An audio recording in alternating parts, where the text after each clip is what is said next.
రోమిల్ రాసిన పత్రిక 2వ అధ్యాయము 19వ వచనము చదువుకుందాం. జ్ఞాన సత్య స్వరూపమైన ధర్మశాస్త్రం గల వాడై యుండి నేను గుడ్డివారికి త్రోవ చూపు వాడను, చీకటిలో ఉండువారికి వెలుగును, బుద్ధిహీనులకు శిక్షకుడను, బాలురకు ఉపాధ్యాయునై ఉన్నానని నీ అంతటా నీవే ధైర్యము వహించు కొనుచున్నావు కావా? ఎదుటివానికి బోధించు నీకు నీవే బోధించుకొనవా? దొంగల వద్దని ప్రకటించు నీవు దొంగిలెదవా? పై వచనంలో చూస్తున్నాం, వాక్యదానంలోనికి వెళ్తున్నాం కాబట్టి పూర్తి స్థాయిలో జ్ఞానయుక్తమైన బోధ సేవకుడు బోధిస్తాడు. ఇంకొకటి జ్ఞానముతో మరియు చీకట్లో ఉన్న వారికి బుద్ధిని కలిగించడానికి పసిపిల్లలకు ఉపాధ్యాయునిగా చేయడానికి ఒక సేవకుడు నియమించబడితే ఈ సేవకుని పని దైవ నామం చెప్పి దైవ నామం ప్రకారముగా మీకు ఇప్పుడు సూటిగా మాట్లాడుతున్నా ఏమిస్తాం మేము? బాప్తిస్మాలు. మా భావాలను మీరు అర్థం చేసుకోండి. ఈరోజు మా భావాలను మేము సూటిగా చెప్తాం ఈరోజు. ఎందుకంటే మీకు అర్థం కావలసిన విధి విధానాలు ఉంటే తప్ప బాప్తిసం ఇవ్వము. మేము ఇక్కడ కఠిన చర్యలు తీసుకుంటాం కాబట్టి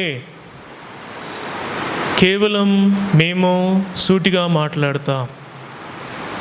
అర్థం చేసుకోండి. ఇప్పుడే సేవకునిగా మేము సత్య విషయమై జ్ఞానము అందిస్తూ మీ బుద్ధిహీనతను, మీకున్న గురుడితనాన్ని తీసివేయడానికి, చీకట్లో చేస్తున్న పనులన్నిటికీ పరిష్కారం ఇస్తూ, మరి ముఖ్యముగా మీకు మేము ఏం చేస్తాం? ఉపాధ్యాయులము చేసుకోండి. ఇప్పుడే సూటిగా మాట్లాడుతున్నాం. ఒక సేవకునిగా మాకున్న అభిప్రాయములను, మేము చెబుతున్న సూచనలను గ్రహించిన వారైతే ఈరోజు మీరు నిజముగా ఆత్మలో బాప్తిస్మం తీసుకున్నట్టు.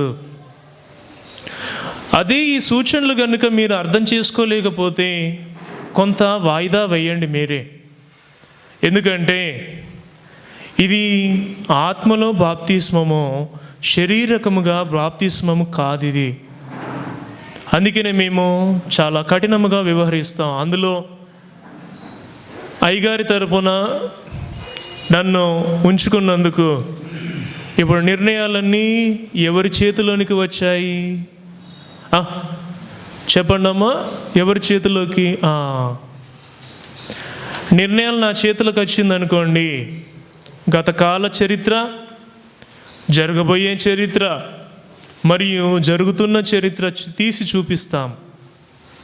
ఎందుకంటే మీ అయ్యగారి చేతిలో పుట్టినందుకు మీకున్న బాధ్యత మీరు గుర్తిస్తే తప్ప మీ పిల్లలకు స్వేచ్ఛగా బాప్తిస్మం ఇవ్వలేరు. ఆ రీతిగానే కొత్తగా జన్మిస్తున్న, కొత్తగా వస్తున్న, సంఘంలోనికి చేర్చబడుతున్న క్రొత్త వ్యక్తులు కూడా ఉన్నారు. కాబట్టి ఇప్పుడు మీరు సేవకుడు ఏ మాట మీద దృష్టిస్తాడో, ఏ వాక్యాలను మీకు అర్థం చేపిస్తాడో మీరు అర్థం చేసుకుంటే తప్ప బాప్తిస్మం తీసుకోవద్దండి. ఏ రీతిగా అర్థం చేసుకోండి. పెళ్లి సందర్భాలలో మీకు ప్రమాణం చేపిస్తాం. ఆ రీతిగానే ఒక సేవకుడిగా అవుతుంటే, సేవకుని బాధ్యతలు తీసుకుంటుంటే ఆ బాధ్యతలలో నువ్వు నిలబడతావా లేదా అని ప్రమాణం చేపిస్తాం. అట్లనే ఒకరు కొత్త వ్యక్తి సంఘంలో చేర్చబడుతుంటే సంఘములో సభ్యుడిగా ఉంటూ తోటి సహోదరులతో అన్నాదమ్ములుగా, అక్కాచెల్లెలుగా, తల్లిదండ్రులుగా నివసించాలంటే నిజం చెప్తున్నాం, మా ఆమోదం లేకుంటే మీరు ఈ రీతిగా సంఘములో అన్నాదమ్ములుగా, అక్కాచెల్లెలుగా కూడా మీరు పిలుచుకునేవారు కాదు. అదంతా తండ్రి ప్రేమ అని మీకు అర్థం అవ్వాలి. ఎవరి ఆధ్వర్యంలో? సేవకుని ఆధ్వర్యంలో. ఇప్పుడు సేవకుడు తనకున్న బాధ్యతను చూపిస్తూ, తండ్రి అయిన దేవుడు తన యొక్క బాధ్యతను చూపిస్తున్నాడు. ఆ రీతిగానే కుమారుడైన దేవుని యొక్క బాధ్యత కూడా చూపిస్తాడు. ఇప్పుడు మొదటిగా సేవకుని బాధ్యత, పరిశుద్ధాత్మలో నడిపింపు మీకు అర్థం కావాలి. కాబట్టి మొదటి భాగం 19వ వచనం, జ్ఞాన సత్య స్వరూపమైన ధర్మశాస్త్రం గలవారయ్యుండి నేను గుడ్డివారికి త్రోవ చూపు వాడవు, మరియు చీకట్లో ఉండువారికి వెలుగును, బుద్ధిహీనులకు శిక్షకుడును, బాలురకు ఉపాధ్యాయునై ఉన్నావని నీ అంతట నీవే ధైర్యం వహించుకొంచున్నావు కావా. సేవకునిగా మా ధైర్యం ఏంటిది? మీకు ఒక గురువులం, ఉపాధ్యాయులం, మరియు బుద్ధిహీనముగా బ్రతుకుతే అందులో చూస్తున్న వెంటిది చీకట్లో ఉండువారికి వెలుగును, బుద్ధిహీనులకు శిక్ష. పోయిన వారం మీరు చూసిల్లు కదయ్యా, పోయిన వారం సేవకుడు శిక్షిస్తాడు. ఏ రీతిగా? సాత్వికముతో శిక్షించడము సేవకుని పని. మిమ్మల్ని కలర్తో కొట్టం, నోటి మాటలతోటి ఖండించాం. మాకున్న అర్ధసహితమైన భావాన్ని వ్యక్తపరిస్తే సంఘంలో ఉన్న సభ్యులైనా సరే, కొత్తగా వస్తున్న వారైనా సరే దేవుని చిత్తాన్ని గుర్తిస్తారు. అది సేవకుని పని. ఇప్పుడు యేసు ప్రభు యొక్క బాధ్యతను, యేసు ప్రభు మనుష్య రీతిగా ఉన్నప్పుడు ముసలివాడైన బోధకునితో జరుగుతున్న సంభాషణ అర్థం చేసుకుందాం. 3వ అధ్యాయము 3వ వచనం నుండి 7వ వచనం వరకు చదివితే, అందుకు యేసు అతనితో, ఒకడు కొత్తగా జన్మించేనే కానీ అతడు దేవుని రాజ్యమును చూడలేడని నీతో నిశ్చయముగా చెప్పుచున్నాను. అందుకు నికోదేము, ముసలివాడినైనా మనుషులేలాగూ జన్మింపగలడు? రెండవ మారు తల్లి గర్భమందు ప్రవేశించి జన్మింపగలడా అని ఆయనను అడగగా, యేసు ఇట్లనెను, ఒకడు నీటి మూలముగానో ఆత్మ మూలముగానో జన్మిస్తేనే కానీ దేవుని రాజ్యంలో ప్రవేశింపలేడని నీతో నిశ్చయముగా చెప్పుచున్నాను. మరియు శరీరము మూలముగా జన్మించినది శరీరమును, ఆత్మ మూలముగా జన్మించినది ఆత్మయునై ఉన్నది. మీరు క్రొత్తగా జన్మింపవలనని నేను మీతో చెప్పినందుకు ఆశ్చర్యపడవద్దు. మీరు ఈరోజు క్రొత్తగా జన్మిస్తున్నారు అంటే, తోటి సహోదరులతో అన్నాదమ్ములుగా, అక్క చెల్లెలుగా సంఘములో పిలువబడుతున్నారు అంటే, మీరు కేవలము శారీరకంగా పుట్టినవారు కారు. ఆత్మలో నడవడానికి, ఆత్మ సంబంధమైన బాప్తిస్మము పొందుతూ ఆత్మీయ బాధ్యతలు పొందుకోవడానికి మీరు మా ఎదుటకు వచ్చారు. ఇప్పుడు మీరు అర్థం చేసుకోండి, ముసలివాడు నికోదేము మాట్లాడుతున్న మాట ఏంటంటే, తనకు తానుగా తన తల్లి గర్భంలోనికి వెళ్ళి 9 నెలలుండి 10వ నెలలో 9వ నెల చివరి రోజులలో తల్లి గర్భం నుండి బయటకు వస్తే తల్లి ఆ ముసలివాణ్ణి కంటదా? ఆ తల్లి కంటే ముసలివాణిని కన్న తల్లి ఎంత ముసలిదవుతే అతనికున్న సంభాషణ యేసు ప్రభుతోటి జరిగిందో చూసిర్రా? అర్థం చేసుకుంది. ఈ ముసలివాడు యేసు ప్రభుతో మాట్లాడుతున్న మాట, ఆత్మలో నీవు బాప్తిస్మం పొందాలి అంటే నీటి మూలముగానే బాప్తిస్మం తీసుకోవాలి. అందులో మీరు అర్థం చేసుకోండి. లూకా సువార్త 3వ అధ్యాయము 15వ వచనం చూస్తే, ప్రజలు కనిపెట్టుచు ఇతడు క్రీస్తయి యుండునేమో అని అందరూ యోహాను గూర్చి తమ హృదయములలో ఆలోచించుచుండగా, యోహాను, నేను నీళ్లతో మీకు బాప్తిస్మం ఇచ్చున్నాను, అయితే నాకంటే శక్తిమంతుడొకడు వచ్చుచున్నాడు, ఆయన చెప్పుల వారును విప్పుటకు నేను పాత్రుడను కాను, ఆయన పరిశుద్ధాత్మలోను అగ్నిలోను మీకు బాప్తిస్మం ఇచ్చును, ఆయన చేతిలోనున్నది, ఆయన తన కళ్ళమును బాగుగా శుభ్రము చేతి తన కొట్టులో గోధుమలో పోసి ఆరని అగ్నిలో పొట్టు కాల్చి వేయునని అందరితో చెప్పెను. బాప్తిస్మం ఇచ్చు యోహాను గారి గురించి మీరు అర్థం చేసుకోండి. గత వారంలో నేను క్రిస్టమస్ కాలంలో మొదటి వారం నేను మర్యాదగా బాప్తిసం ఇచ్చి యోహాన్ గారి గురించి, ఆ ఎలిజబెత్ తల్లి గురించి, జకరియా గారి గురించి మనము మర్యాదిస్తాం. మనం బాప్తిసం ఇచ్చి యోహాన్ గారి గురించి మనము ఏ సందర్భాలలో గుర్తు చేసుకుంటామయ్యా? ఆల్రెడీ మన దగ్గర విశ్వాసంలో ఉన్న బిడ్డలు ఉన్నారు కాబట్టి అర్థం చేసుకోండి. బాప్తిసం ఇచ్చి యోహానును ఏ సందర్భాలలో మనము జ్ఞాపకం చేసుకొని ఆయనకు మన ప్రాధాన్యత ఇస్తాం చెప్తారా? తమ్ముళ్ళు చెప్తారా? అమ్మ చెప్తారా? శిలువ ధ్యానములో బాప్తిసం ఇచ్చి యోహాన్ గారి గురించి చిన్నగా చెప్తాం. ఏంటిదంటే, ఇదిగో లోక పాపులను మోసుకొని పోయి దేవుని గొర్రెపిల్ల అని యోహాను గారు యేసు ప్రభువును చూపిస్తాడు. ఆ ఒక్క సందర్భంని మనము శిలువ ధ్యానములో యోహాను గారికి మనము ఇచ్చే మర్యాద. అట్లనే ఈ క్రిస్టమస్ కాలంలో మనము యోహాను గారి గురించి యేసు ప్రభుకు ముందుగా జన్మించిన వాడని మనం పెద్ద పీట వేసి ఆయనకు మర్యాదిస్తాం. ఎందుకంటే ఆయన గురించి మనకు అర్థం కావాలమ్మా. కింది భాగం చూద్దామా? లూకా సువార్త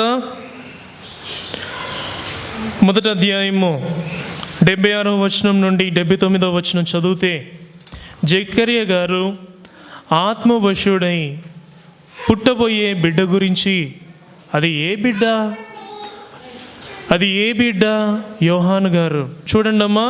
మరియు ఓ శిశువా, నీవు సర్వోన్నతిని ప్రవక్త అనబడుదువు. మన దేవుని మహావాత్సల్యమును బట్టి వారి పాపములను క్షమించడం వలన తన ప్రజలకు రక్షణ జ్ఞానము ఆయన అనుగ్రహించినట్లు ఆయన మార్గములను సిద్ధపరచుటకై నీవు ప్రభునకు ముందుగా నడుచుదువు. ఎవరు గురించి మనం మర్యాదిస్తున్నాం? యోహాను గారి గురించి. అంటే యేసు ప్రభుకు ముందు దారిని సరళం చేయడము, నా వంటి ప్రవక్త నీ జనంలో నుండి వస్తాడు అన్న మాటను నెరవేర్చడానికి మోషే గారు తన చివరి గడియలలో తన బాధ్యతగా క్రమపరచడానికి చెబుతున్న మాటలలో తనకున్న బాధను తండ్రి దేవునితో చెప్పుకుంటుంటే ఒకటే మాట చెప్తున్నాడు. ఏంటిదంటే, నా వంటి ప్రవక్త నీలో నుండి వస్తాడు, ఈ యొక్క ఇశ్రాయేలులో నుండి వస్తాడు. ఎందుకంటే ఆయనే దారిని సరళం చేసేవాడు. ఇప్పుడు చూసిల్లా, ఇప్పుడు మీరు అర్థం చేసుకోండి. యేసు ప్రభువును గురించి యోహాను గారు చేస్తున్న ప్రయత్నాన్ని. కింది భాగం చూద్దామా? 16వ వచనం. యోహాను, నేను నీళ్ళతో మీకు బాప్తీసం ఇచ్చున్నాను, అయితే నాకంటే శక్తివంతుడు ఒకడు వచ్చున్నాడు, ఆయన చెప్పుల వారును విప్పుడకు నేను పాత్రుడను కాను. ఎందుకంటే ఆయన పరిశుద్ధాత్మలోను అగ్నిలోను మీకు బాప్తిస్మం ఇచ్చును. మీరు ఇప్పుడు అర్థం చేసుకోండి, ఎవరి గురించి సాక్ష్యము, ఎవరి రాజ్యము గురించి అంటే పరలోక రాజ్యము నిమిత్తము యేసు ప్రభు దారిని సరళం చేయడానికి యోహాను గారు 6 నెలల ముందు పుట్టి ఏ రీతిగా తన పాత్ర నిర్వర్తిస్తున్నాడో, అట్లనే సేవకులంగా మేము కూడా కేవలం మట్టివారం కాబట్టి మేము కేవలం ఆత్మలో బాప్తీసం ఇచ్చేవారం కాదు. మేము నీళ్ళల్లో బాప్తీసం ఇస్తాం, కానీ మీకు అర్థం కావాల్సింది ఏంటిదంటే, ఈ నీళ్ళలోనే మీకు జన్మ ఉంది అని గుర్తించుకోవాలి. ఈ నీళ్ళలోనే మీకు జన్మ ఉందని గుర్తిస్తే అప్పుడు మీరు యేసు ప్రభు నమ్ముకున్నందుకు మీరేం చేయబడతారు? యేసు ప్రభు నామములో మీరు ఆత్మలో బాప్తీసం తీసుకున్న వాళ్ళు అవుతారు. అది మీకు చూపిస్తున్నా చూడండి. అపోస్తుల కార్యము 8వ అధ్యాయము 12వ వచనం చదివితే, అయితే ఫిలిప్పు దేవుని రాజ్యమును గూర్చియు యేసుక్రీస్తు నామమును గూర్చియు సువార్త ప్రకటించుచుండగా వారు అతని నమ్మి పురుషులను స్త్రీలను బాప్తిస్మం పొందిరి. అప్పుడు సీమోను కూడా నమ్మి బాప్తిస్మము పొంది ఫిలిప్పును ఎడబాయకుండి సూచక్రియలను గొప్ప అద్భుతమును జరుగుట చూచి విభ్రాంతి నొందెను. ఏం జరుగుతుంది అక్కడ? కొంచెం అర్థం చేసుకోండి. మీ ఇక్కడ బాప్తిస్మాలకు కూడా మేము చూస్తున్నాం కాబట్టి ఇందులో కొందరు సీమోన్ లాంటి వ్యక్తులు ఉంటారు. ఎందుకంటే అర్థం చేసుకోండి, ఇంతమంది బాప్తీసం తీసుకుంటున్నారు అంటే సీమోను లాంటి వ్యక్తి ఒకడు ఉంటాడు. చూడండి అక్కడ ఇందులో ఉంది, అర్థం చేసుకోండి.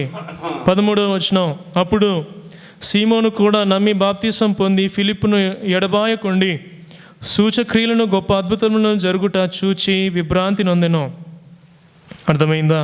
కింది భాగం చూద్దాం. 18వ వచనం, అపోస్తలులు చేతులుంచుట వలన పరిశుద్ధాత్మ అనుగ్రహింపబడనని సీమోను చూచి వారి ఎదుట ద్రవ్యము పెట్టి నేనెవని మీద చేతులుంచుదునో వాడు పరిశుద్ధాత్మనట్లు ఈ అధికారం నాకీమని అడిగాను. అర్థమైందా? బాప్తీసం పొందుకుంటుంటే, బాప్తీసం తీసుకుంటున్న వారిలో ఒకవేళ సీమోను ఉంటే ఈ పనే చేస్తాడు. అర్థం చేసుకోండి. బాప్తీసం తీసుకుంటున్నామంటే దేవుడు నమ్మి బాప్తీసం తీసుకుంటుంటే, ఇప్పుడు అర్థం చేసుకోండి, సీమోను కూడా బాప్తీసం తీసుకున్నాడమ్మా. అర్థం చేసుకోండి, సీమోను కూడా బాప్తీసం తీసుకున్నాడన్నా. సీమోను బాప్తీసం తీసుకున్నాక 19వ వచనంలో ఏం జరిగింది? ఆత్మను పొందడానికి ఎదురు చూడాల్సిన వ్యక్తి సేవకుని స్థానములో ఈ పరిశుద్ధాత్మను పొందుకోవడానికి నాకు ఈ అధికారం దయచేయమని బాప్తీసం పొందిన వెంటనే అడుగుతున్నాడు, ద్రవ్యం ఇచ్చి, డబ్బు ఇచ్చి. అర్థం చేసుకుందాం. ఇక్కడ గనుక నేను కొంతమందిని బాప్తీసం తీసుకోవద్దు అంటున్నా, అది కూడా నేను లిస్ట్ ఇస్తాను. ఎందుకంటే వాక్యం చదవచ్చు, ప్రార్థన చేయొచ్చు, బాప్తిస్మానికి ఉన్న అర్థాన్ని తెలుసుకోగలుగుతారు మీరు. ఇప్పుడు అర్థం చేసుకోండి, ఈ 3 భాగాలను మీరు అర్థం చేసుకుంటే యేసు ప్రభువును సొంత రక్షకునిగా అంగీకరించి మీరేం చేస్తున్నారు? ఇప్పుడు శారీరకముగా బాప్తిస్మం తీసుకుంటున్నారు. ఒకవేళ ఇటువంటి వ్యక్తులు ఉంటారు, బాప్తిస్మం తీసుకొని కింది భాగం చూస్తున్నారు. ఇంకా మీరు గుర్తించాల్సిన వ్యక్తులు ఉన్నారు ఇందులో. 21వ వచనం, నీ హృదయము దేవుని ఎదుట సరి అయినది కాదు గనుక ఈ కార్యమందు నీకు పాలు పంపులు లేవు కాబట్టి ఈ నీ చెడుతనము మానుకొని మారు మనసు పొంది ప్రభువును వేడుకొను, ఒకవేళ నీ హృదయాలోచనలు క్షమింపబడవచ్చును. అర్థమైందా అమ్మా? 21వ వచనం నుండి 22వ వచనం వరకు ద్రవ్యం ఇచ్చాడు. బాప్తిసం తీసుకుంటారు కొంతమంది, తీసుకోరని కాదు, ఉచితమే సేవ. కానీ క్రీస్తులో మారు మనసు గుర్తించిన వారే నిజమైన ఆత్మ బాప్తిస్మం తీసుకున్నవారు. ఎందుకంటే అందులో ఒక భాగం ఉంది, ఏంటిదమ్మా? చూడండి 22వ వచనం, కాబట్టి ఈ నీ చెడుతనము మానుకొని. ఏ చెడుతనము? ఏ చెడుతనము? వ్యక్తిగతముగా ఉన్న బలహీనతలను వ్యక్తిగతముగా తగ్గించుకునే గుణము లేనందుకు జరిగే పర్యవస్థానము నీకు మారు మనసు రాలేదు. అర్థమైందా? మారు మనసు రావాలి అంటే నీకు జరగాల్సిన పని ఏమిటంటే ముందు తగ్గించుకోవడం. మీకు కూడా తెలుసు, తండ్రి ఎదుట తగ్గించుకుంటే దేవుడు ఏం చేస్తాడు? హెచ్చిస్తాడు. అదే మనకున్న మూల సూత్రము. ఈ భాగాలలో మీరు అర్థం చేసుకోండి. 21వ వచనం, నీ హృదయము దేవుని ఎదుట సరైనది కాదు కనుక ఈ కార్యమందు నీకు పాలు పంపులు లేవు. బాప్తిసం తీసుకున్నాడు కానీ ఎందులో పాలు పంపులు లేవు. అర్థం చేసుకోండి అమ్మా. అన్న, ఎందులో పాలు పంపులు లేవు? దేవుని సహవాసములో పాలు పంపులు లేవు. దేవుని బల్లలో దేవుని శరీర రక్తములను పొందుకోవడానికి నీకు అర్హత లేదు. అర్హత ఉందా? మారు మనసు పొందు. అర్హత లేదా? నిజం చెప్తున్నా, ఈ శరీర రక్తంలో తీసుకున్న సంఘములో సహోదరి మనలని చెప్పుకున్న సహోదరులను అనాథములను చెప్పిన మన దగ్గర ఉండాల్సిన లోటు అక్కడనే ఉంది. ఇప్పుడే మనం జాగ్రత్త పడాల్సిన సమయము. అది మనం ఏం చేయాలయ్యా? ఇప్పుడు 22వ వచనం, కాబట్టి ఈ నీ చెడుతనము మారుకొని మారు మనస్సునుంది ప్రభువును వేడుకోవాలి. మనకున్న వ్యక్తిగత బలహీనతలు, మనకున్న పిరికితనము, మనకున్న లోభము, మనకున్న శరీర ఆశ, నేత్రాశ, జీవపు డంబములను అయ్యా నేను క్షమించమని అడుగుతున్నా ప్రభువా. ఈ పూట నేను నీ యొక్క నామంను ధరించుకుంటున్నా తండ్రి అని. మీరు ఇప్పుడు చేయాల్సిన పని ఏంటిదమ్మా? దేవునికి మనము లోబడి దేవుని ఎదుట మనం మారు మనసు పొందితే తప్ప, యోహాను గారు ఆ రీతిగానే సేవకుడైన మీ అయ్యగారు కూడా నీళ్ళతో కేవలం బాప్తిస్మం ఇస్తాడు. కానీ మీరు వేడుకుంటే, మీరు మీ ఇంటికి వెళ్ళి వేడుకొనండి తండ్రి ఎదుట, మీరు మీ పాపాలు ఒప్పుకుంటే, ఇక్కడ కూడా ఒప్పుకుంటే మీకు జరగాల్సిన మారు మనసు పొందుకుంటారు. అట్లనే కొన్ని భాగాలు మీరు అర్థం చేసుకోవాలమ్మా. మీరు కొన్ని గుర్తించాల్సిన బాధ్యతలు ఉన్నాయి. కీర్తనల గ్రంథము 21వ అధ్యాయము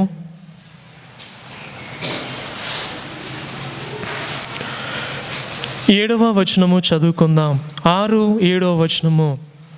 5వ వచనం నుండి చూస్తే, నేను పాపంలో పుట్టినవాడను, పాపంలోనే నా తల్లి నన్ను గర్భమున ధరించెను. నీవు అంతరంగములో సత్యము కోరువాడవు, ఆంతర్యమున నాకు జ్ఞానము కలుగచేయుదువు. ఏం జరుగుతుందమ్మా? మీరు అడగాల్సిన మాటలు ఇవి. మీరు వినండి కంపల్సరిగా. దేవా, నీవు నాకు ఆత్మలో బాప్తీసం ఇస్తున్నా అంటున్నావు. నేను నా తల్లి గర్భం నుండి తప్పులు చేసిన వాడిని. తప్పులు లేకుండా ఏ తల్లి నన్ను కనలేదు.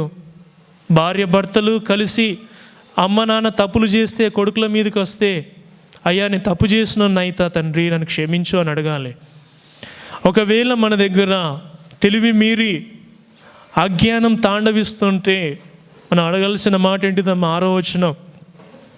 నీవు అంతరంగములో నన్ను సత్యము కోరుచున్నావు, ఆంతర్యమున నాకు జ్ఞానము తెలియచేదువు. నేను పవిత్రునగునట్లు హిస్సోపులో నా పాపను పరిహరింపుము. అయ్యా నన్ను క్షమించు, ఎందుకంటే నా జ్ఞానము నన్ను ఏలుతుంది, నా గుండెలో సత్యము లేదు తండ్రి అని మనం అడగాల్సిన సమయం ఇది. మన గుండెలో, మన ఆంతర్యములో గనుక సత్యము లేకుంటే, యేసు ప్రభు ఎందుకు భూమి మీదకి వచ్చాడన్న నమ్మకం మనకు రాకుంటే, మనము మనకున్న మూర్ఖ స్థితిలోనే బతుకుతాం. ఇప్పుడు మనం అడగాల్సిన మాట ఏంటిది? దేవా నన్ను పవిత్రపరచు, నాలో నీవు చూడాల్సిన మాట 10వ వచనం. దేవా నాయందు శుద్ధ హృదయం కలుగచేయుము, నా అంతరంగంలో స్థిరమైన మనసు నూతనముగా పుట్టించాలి. దేవా, అడగాల్సిన మాటలు, మీరు చేయాల్సిన పద్ధతులు ఇవే. ఏం చేయాలి మనము? నేను స్థిరంగా ఉంటే, నేను నా గుండెలో నా యేసుని ధరించుకున్నందుకు, సత్యము అనుసరిస్తున్నందుకు నాకున్న విధి విధానాలను నేను అధిగమిస్తా. ఎప్పుడు? నేను కొత్తగా పుడితే తప్ప. యోహాను గారు చేసే పని, యేసు ప్రభు చేసే పని పెద్దదా చిన్నదా? ఇప్పుడు నాతో చెప్పండి. యేసు ప్రభు చేసే పని పెద్దదా చిన్నదా? పెద్దదే. యోహాను గారు చేసే పని చిన్నదా పెద్దదా? పెద్దదే. ఎందుకో తెలుసా? అది కూడా మీరు చూడాలమ్మా. అపోస్తుల కార్యము 5వ అధ్యాయము 29వ వచనం నుండి 31వ వరకు చదివితే, మనుషులకు కాదు దేవునికే మేము లోబడవలను కదా. మీరు శిలువ మ్రాను వేసి సంహరించిన యేసును మన పితరుల దేవుడు లేపెను. ఇశ్రాయేలునకు మారు మనసు పాప క్షమాపణ దయచేయుటకు దేవుడు ఆయనను అధిపతిగాను రక్షకునిగాను తన దక్షిణ హస్తము చేత హెచ్చించి ఉన్నాడు. ఎందుకు? పోయిన వారం చెప్పిన, యేసు ప్రభు దేవుడు అని బైబిల్లో లేదు, కానీ యేసు ప్రభు తండ్రి అయిన దేవునికి కుమారుడుగా, ఒక లోక రక్షకుడిగా. ఇంకొకటి కింది భాగం ఉంది, ఏంటిదన్నా చదువుదాం. మారు మనస్సును పాప క్షమాపణ నిమిత్తము ఆయనకు అధికారం ఉంది. మేము చెప్పే కేవలము ఉట్టి మాటనే. పోయిన వారం మీరు విన్నారు, మారు మనసు పొందండి అన్న మాట చిన్న మాట. అట్లనే కింది భాగం చూస్తున్నాం, పాప క్షమాపణ కూడా చిన్న మాటనే. ఎవరికి లేదు అధికారం? మాకు లేదు. యోహాను గారికి కూడా బాప్తిస్మం ఇవ్వడం, నీళ్ళల్లో నిన్ను ముంచడం చాలా తేలికైన పని, చాలా సులువైన పని. కానీ ఆ తప్పులకు జరగాల్సిన మారు మనసుకు ఉన్న బాధ్యత ఎవరి చేతిలో ఉంది? అధికారం అన్న యేసు ప్రభు చేతిలో ఉంది. అందులోనే మీరు చూసి ఏంటిదమ్మా, ఇశ్రాయేలీయులకు మారు మనసును, పాప క్షమాపణ, 31వ వచనం, పాప క్షమాపణను దయచేయుటకై దేవుడాయనను అధిపతి. దేని గురించి? పాప క్షమాపణ, మారు మనసు కొరకు అధిపతి. మళ్ళీ కింది భాగం చదువుదాం.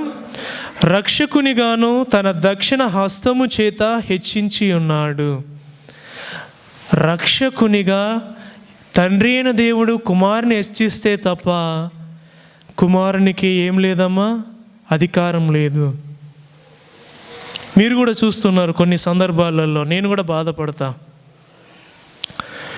ఎట్లా అంటే అర్థం చేసుకోండి. పోయిన వారం మీ అయ్యగారు నా గురించి చెప్పిండా? అర్థం చేసుకోండి. ఒక తండ్రి తన కుమారుని హెచ్చించడానికి బ్రతుకున్నన్ని రోజులు తండ్రి తన కొడుకును హెచ్చిస్తాడా? ఎప్పుడైనా హెచ్చిస్తాడా? హెచ్చించాడు. ఎందుకని? వీడు కొమ్ములు పెరుగుతాయి, వీడికి గర్వం వచ్చేస్తుంది వీనికి.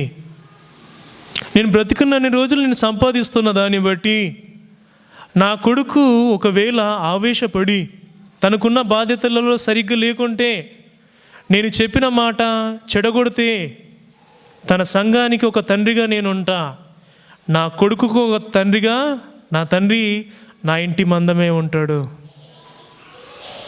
ఏంటిదమ్మా? యోహాను గారు బాప్తిస్మం ఇవ్వడం తను బతుకున్న రోజులే ఇస్తాడు. కానీ ముందే నమ్మి, తన కొడుకును నమ్మి, తండ్రి అయిన దేవుడు కుమారుని నమ్మి హెచ్చిస్తున్నాడు అంటే ఎందు నిమిత్తం? ఎప్పటికి ఉండడానికి. అమ్మా, ఈ పూట మీరు యోహాను గారి ద్వారా రక్షణలోనికి వచ్చిల్లా? యేసు ప్రభు ద్వారానా? యేసు ప్రభు ద్వారా. యోహాను గారి గురించి ఎందుకు ఎత్తినాం ఈ టైంలో? ఎందుకంటే క్రిస్టమస్ కాలం. ఈరోజు నేను మీతో చెప్పే మాటలు ముగించుకునే సమయాలకు వస్తున్నా. ఎందుకంటే 3వ వారం అయిపోతుంది, 4వ వారం అయిపోతే యోహాను గారికి ఇచ్చే మర్యాద నేను ఇవ్వను. అర్థమైందా? ఇప్పుడు మీరు అర్థం చేసుకోండి దేని నిమిత్తము. ఇప్పుడు మీరు చూస్తున్నారు, రోమిల్ రాసిన పత్రిక 12వ అధ్యాయము 3వ వచనం 4వ వచనం చదువుకుందాం. తన్ను తాను ఎంచుకొనదైన దానికంటే ఎక్కువగా ఎంచుకొనక దేవుడు ఒక్కొక్కనికి విభజించి ఇచ్చిన విశ్వాస పరిమాణ ప్రకారము తాను స్వస్థ బుద్ధి గలవాడై లగుటకై తగిన రీతిగా తన్ను ఎంచుకొనవలనని నాకు అనుగ్రహింపబడిన కృపను బట్టి మీలోనున్న ప్రతి వానికిని చెప్పుచున్నాను. ఒక్క శరీరములో మనకు అనేక అవయములు ఉండినను ఈ అవయములన్నిటికీ ఒకటే పని ఎలాగూ ఉండదో, అలాగే అనేకులమైన మనము క్రీస్తులో ఒక శరీరముగా ఉండి ఒకరినొకరము ప్రత్యేకమైన అవయవములమై ఉన్నాము. ఏ అవయవములము? ప్రత్యేకము. ఎందుకు? బాప్తిసం తీసుకోండి, అన్నీ అర్థమైపోయినాయి. కానీ నేను హెచ్చు తగ్గులను గుర్తిస్తా. ఎవరైనా ఈ మాట చెప్తారా? అమ్మా, బాప్తిసం తీసుకుంటున్నాం, మారు మనసు పొందినామంటే మనలో ఏం చూడాలి? ఇప్పుడు హెచ్చు తగ్గులు. ఆ హెచ్చు తగ్గులలో మనకు అర్థమైన దాన్ని బట్టి మనం ఏం చేయాలి? ఎంచుకోవాలి. దేవా, నన్ను నీ బిడ్డగా ఏర్పాటు చేసుకొని నీ సంఘములో ఒక అవయముగా నన్ను ఏర్పాటు చేసుకున్నందుకు నేను ఏ పాత్రనయ్యా, నేను ఏ రీతిగా నీకు ఉపయోగపడాలి? నువ్వు నాకు తలగా ఉన్నావు, నేను అవయవాన్ని అడగాలి. మీరు అడగాలంటే మీకు ఒక మనస్సాక్షి ఉండాలి. చూపిస్తా చూడండి. మొదటి పేతురుపత్రిక 3వ అధ్యాయము 15వ వచనము చదవండి, చూద్దాం. 15వ వచనం, నిర్మలమైన మనస్సాక్షి గలవారై మీలో ఉన్న నిరీక్షణ గూర్చి మిమ్మును హేతువు అడుగు ప్రతివానికిని సాత్వికముతో భయముతో సమాధానం చెప్పుటకు ఎల్లప్పుడూ సిద్ధంగా ఉండాలి. ఏంటిదమ్మా? సాత్వికము, సమాధానము మరియు ఈ 2 గుణములను ఎల్లప్పుడూ సిద్ధంగా ఉండే మనస్సుతో మీరు చేయాల్సిన పని ఏంటిది? ఇప్పుడు నిర్మలమైన మనస్సాక్షిని ధరించుకోండి. నిర్మలము అంటే హెచ్చు తగ్గులు లేనిది. నీలో నువ్వు ఉన్నావు అంతే. నిన్ను నువ్వు ఎంతవరకు అర్థం చేసుకోగలవో, ఎంతవరకు నిన్ను నువ్వు ఈ స్థాయి నాది అని అర్థం చేసుకోగలవో అంత మట్టుకే ఉండి సాత్వికముతో బతకడము. మీరు చూస్తారు సమాజంలో ఇన్ని రీతులుగా డబ్బులున్న వారు ఉంటారు, డబ్బు లేని వారు ఉంటారు. సమాజంలో మన ఇంటి పక్కింటి వారే అధికులు, ధనవంతులు, కోటీశ్వరులు అయి ఉండి మనము ఏదో సాదాసీదా మధ్యవర్తిగా బతుకుతుంటే అర్థం చేసుకోండి, ఎంచుకొనదగిన దానికంటే ఎక్కువగా ఎంచుకుంటే మనం బాప్తీసం తీసుకున్నందుకు మనకు సంతోషం వస్తుందా? మనం ఇంటి పక్కకి కోటీశ్వరుడు ఉండొచ్చు. ఆ కోటీశ్వరుని చూసి నీకున్న సామర్థ్యంలో బ్రతకలేక నీకు నువ్వుగా కృషించిపోతే, నీవు కట్టుకున్న ఇంట్లో నిన్ను నమ్ముకున్న నీ భర్తతో లేదా నీ భార్యతో నీ కుటుంబ సభ్యులతో సంతోషంగా ఉండగలుగుతావా? లేవు. బాప్తీసం తీసుకోవాలంటే ఏం చేయాలమ్మా? ఇప్పుడు ఎంచుకోవాలి. నన్ను నేను తగినట్టుగా చూసుకోవాలి. దేవా, ఇంతమంది ఉన్నారయ్యా, నేను కాలులో ఒక నరాన్న, లేకపోతే నేను ఒక చెవులో ఒక భాగాన్న, కంటిలో ఒక భాగాన్న నీ అవయవంలో, లేకపోతే నీ యొక్క గుండెగా నీ దాసుడు ఉంటే నీ దాసునికి సహకరించే రక్తనాళాన్న అని మీరేం చెయ్యాలి? ఎంచుకోవాలి. అది మీ బాధ్యత. కింది భాగం చూస్తున్నా చూడండి. ఆ రీతిగానే మీ హృదయములందు క్రీస్తు ప్రభువుగా ప్రతిష్ఠించుడి. అప్పుడు మీరు దేని విషయమే దుర్మార్గులని దూషింపబడుదురో దాని విషయమే క్రీస్తునందున్న మీ సత్ప్రవర్తన. సత్యమును ధరించుకున్న మీరు దేనిలో విధేయులై ఉన్నారయ్యా? ఇప్పుడు క్రీస్తుకు విధేయులు. అది మీరు చూస్తున్నారు, మళ్ళీ చదువుతున్నా వినండి. మీ హృదయములందు క్రీస్తును ప్రభువుగా ప్రతిష్ఠించుడి. అప్పుడు మీరు దేని విషయమే దుర్మార్గులని దూషింపబడుదురో దాని విషయమే క్రీస్తునందున్న మీ సత్ప్రవర్తన మీద అపనింద వేయువారు సిగ్గు పడుదురు. చివరి 4 లైన్లు 5 లైన్లు చూసిలా అర్థమైందా మీకు? ఇది నిజము. బాప్తీసం తీసుకున్న వ్యక్తిగా మీకు ఎవరైనా అవమానపరిచినా, క్రీస్తును ధరించుకున్నందుకు, సత్యాన్ని గ్రహించుకున్నందుకు మీకు అవమానం వచ్చినా, మీకు జరగాల్సిన పర్యవస్థానం జరిగితే మీరు బాధపడద్దు. అది కూడా మీకు చూపిస్తా. కానీ మిమ్మల్ని అవమానపరిచిన వారు ఏమవుతారు? సిగ్గుపడతారు. అది కూడా మీరు సంతోషించాలని అందులో ఉంది. చూద్దాం. మొదటి పేతురుపత్రిక 4వ అధ్యాయం, అందులోనే పక్కకు ఉందమ్మా, చూడండి. 13వ వచనం చివరి భాగం. క్రీస్తు మహిమ బయలుపరచబడినప్పుడు మీరు మహానందముతో సంతోషించు నిమిత్తము క్రీస్తు శ్రమలలో మీరు పాలువారై ఉన్నంతగా సంతోషించాలి. అర్థమైందమ్మా? బాప్తిస్మం తర్వాత మీకంటూ కొన్ని క్రమాలు నేర్పిస్తాం, మర్యాదలు నేర్పిస్తాం, ఆ రీతిగానే మీరు చూడాల్సిన పద్ధతులు. సత్యాన్ని గుర్తించడానికి ఏ ఒక్కరు ఉపాధ్యాయులుగా లేరు. ఒక యేసు ప్రభును ధరించుకున్న, యేసు ప్రభువుకు ప్రతినిధిగా ఉన్న సేవకుడు తప్ప. మీకు సత్యం అర్థమైందా? సత్యాన్ని గుర్తింపచేస్తున్నాడు ఆ సేవకుడు. ఆయన మీకు ఉపాధ్యాయుడు. ఆయనే మీకు చచ్చే వరకు గురువు. ఆయనే మీకు సత్యాన్ని బోధించేవాడు. నిజమేంటిదో అబద్ధమేంటిదో మీకు అర్థమైతే తప్ప, మీకు బాప్తిజం తీసుకున్నాక కష్టాలు వస్తే మీకు సంఘములో నిలబడడానికి, క్రీస్తులో మీరు నిలబడడానికి సేవకుడు బాధ్యత వహిస్తాడు. సేవకుడు బాధ్యత వహిస్తున్నాడు అంటే మీరు నిజముగా ఆత్మలో బాప్తిజం తీసుకున్నట్టే. ఇంకొక భాగం చూద్దాం, అది కూడా మీరు చూడాలమ్మా. ఒక సువార్త 1వ అధ్యాయము 79వ వచనం చివరి భాగం ఏంటిది?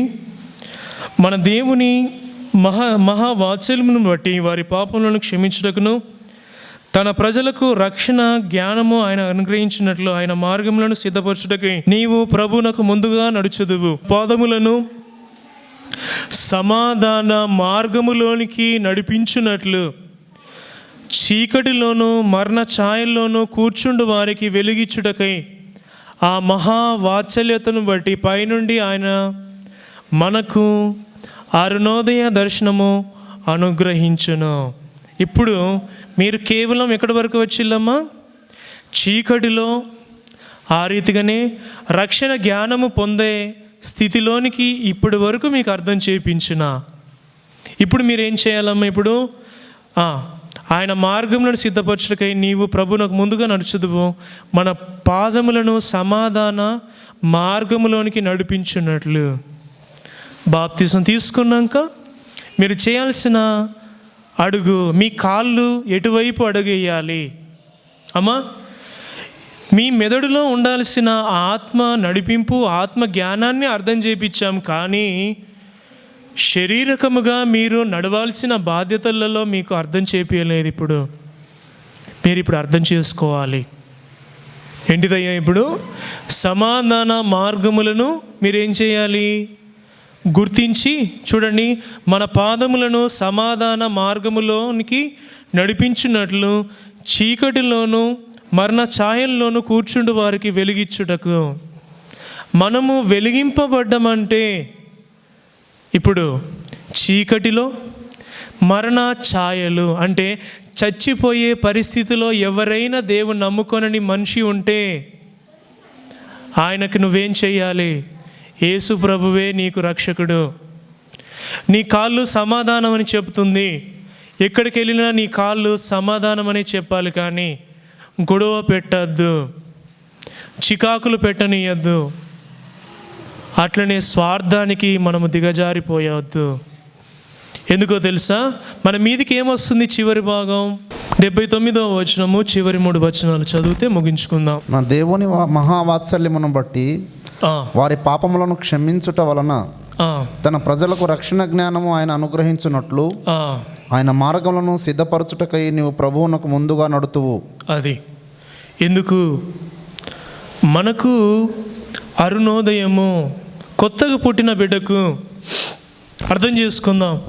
కొత్తగా పుట్టిన బిడ్డకు ఉదయమే తనకు అరుణోదయము, జ్ఞానోదయము. ఈ జ్ఞానోదయాన్ని మీరు మీ కాళ్ళ దగ్గర ఏం చేయాలి? ఉంచుకొని సమాధానాన్ని ప్రకటిస్తూ నడుచుకోవాలి. అది కూడా మీరు చూపిస్తున్నా చూడండి. రోమిలు రాసిన పత్రిక 13వ అధ్యాయము 12వ అధ్యాయము చదువుకుందాం. 13వ అధ్యాయం కూడా. రాత్రి చాలా గడిచి పగలు సమీపముగా ఉన్నది కనుక మనము అంధకార క్రియలను విసర్జించి తేజస్సు సంబంధమైన యుద్ధోపకరణలను ధరించుకుందాము. అలరుతో కూడిన ఆటపాటలైనను మత్తైనను లేక కామ వికాలములైనను పోకిరి చేష్టలైనను లేకయు కలహమైనను మత్సరమైనను లేకయు పగటి యందు నడుచుకున్నట్లు మర్యాదగా నడుచుకోవాలి. ఏం చేయాలమ్మా ఇప్పుడు? తాగుబోతనం ఉండొద్దు. బాప్తిజం తీసుకున్న తర్వాత ఆటపాటలు, అది దేని సంబంధమైన అల్లరితో కూడినవి. అమ్మా, దేవుని పాటలు మీరు వింటున్నారు, అందులో అల్లరి ఉందా? లేదు కదా. మీరు ఇప్పటికీ మీరు చూస్తున్న పెళ్ళిళ్ళ సందర్భాలలో డీజే పెడతారు. అన్న, అల్లరి ఉందా? ఎందుకున్నది? అల్లరి ఆడంబరం కేవలం మీకు అర్థం కావడానికి కాదు. అందుకనే మీ కాళ్ళకు సమాధానమని ప్రకటించడానికి, ఇతరి మనుషులకు జ్ఞానము అర్థం అవ్వడానికి, యేసు ప్రభు రక్షకుడని నీకు అర్థం కావాల్సింది. బయట జనాలకు అర్థం కావాలంటే మనం చేయకుండా ఉండాల్సిన పనులు ఇవి. తాగొద్దు, అల్లరితో కూడిన పోకలి చేష్టలు చేయకూడదు. చివరి మాట, పగటి యందు నడుచుకున్నట్టుగా మర్యాదగా నడుచుకోవాలి. ఎందుకో తెలుసా? మెట్టుకు ప్రభు అయిన యేసు క్రీస్తును ధరించుకున్న వారి శరీరేచ్ఛలను నెరవేర్చుకొనుటకు శరీర విషయమై ఆలోచన చేసుకోవద్దు. ఒకవేళ ఇప్పటి వరకు మీకు వచ్చిన సమాధానము, నాకు డబ్బొస్తే తప్ప నాకు దేవుడు గుర్తుకు రాడు, నా కష్టం తీరితే తప్ప నా దేవుడు నాకు గుర్తుకు రాడు, నా ఇంటి వాళ్ళు నా చెప్పిన మాట వింటే తప్ప నా దేవుడు నాకు గుర్తుకు రాడని ఒకవేళ మాట్లాడితే, నీ మనసులో జరుగుతున్న, నీ మెదడులో జరుగుతున్న సమస్యను బట్టి నువ్వు దిగజారిపోయినావు అని అర్థం చేసుకోండి. ఒకసారి మీరు అర్థం చేసుకుంటే అప్పుడు మీరు ఏం చేయబడతారు? అందులోనే 12వ అధ్యాయము చూడండి, 9వ వచనం, మీ ప్రేమ నిష్కపటమైనదై ఉండవలను, చెడ్డదాన్ని నసహించుకొని మంచి దానిని హత్తుకొని ఉండుడి. సహోదర ప్రేమ విషయంలో ఒకని యందొకడు అనురాగము గలవారే, ఘనత విషయంలో ఒకరినొకడు గొప్పగా ఎంచుకోవాలి. 9-10 వచనములు. మీరు సహోదరులు, సహోదరిమణులు. అందుకనే పోయిన వారంలో మీ అయ్యగారు అన్నారు నా గురించి, అందరినీ అక్క తమ్ముళ్ళు అన్న చెల్లెళ్ళు లెక్క నేను చూసుకున్నా సరే, నేను ఇచ్చిన చనువును బట్టి మీరు అతిగా చనువు తీసుకొని లైన్ దాటకూడదు. ఎందుకంటే మనందరం సహోదరులం. నేను మనిషినే, మీరు మనుషులే. మనము మన హెచ్చు తగ్గులకు వెళ్ళకూడదు. మనం ఎక్కడ ఉండాలో అక్కడనే ఉండాలి. మన మర్యాద మనం పాటించాలి. ఎందుకో తెలుసా? మనము 9వ వచనం ఎక్కడుంది? చెడ్డదానిని అసహించుకొని మంచి దానిని హత్తుకుంటున్నాం. మీరు బాప్తిజం తీసుకున్నాక చేస్తున్న పని ఏంటిది? మంచిని హత్తుకుంటున్నారు, చెడ్డదాన్ని తిరస్కరిస్తున్నారు. ఎందుకు? మీపై తండ్రి ఆత్మ నివసించడానికి. అదే మీకు నూతనమైన జన్మ. ఇంకొక మాట చూపించి ముగించుకుందాం. అందులోని రోమిలు రాసిన పత్రిక 8వ అధ్యాయము 34వ వచనము 35వ వచనం చదువుకొని ముగించుకుందాం. శిక్ష విధించు వాడెవడు? చనిపోయిన క్రీస్తేసే. అంతేకాదు మృతుల్లో నుండి లేచిన వాడును, దేవుని కుడిపార్శ్వమున ఉన్నవాడును, మన కొరకు విజ్ఞాపన కూడా చేయువాడును ఆయనే. క్రీస్తు ప్రేమ నుండి మనలను ఎడబాపు వాడెవడు? శ్రమ అయినను, బాధ అయినను, హింస అయినను, కరువైనను, వస్త్రహీనత అయినను, ఉపద్రవమైనను, ఖడ్గమైనను మనలను ఎడబాపునా. మనం ఇప్పుడు అర్థం చేసుకున్నాం.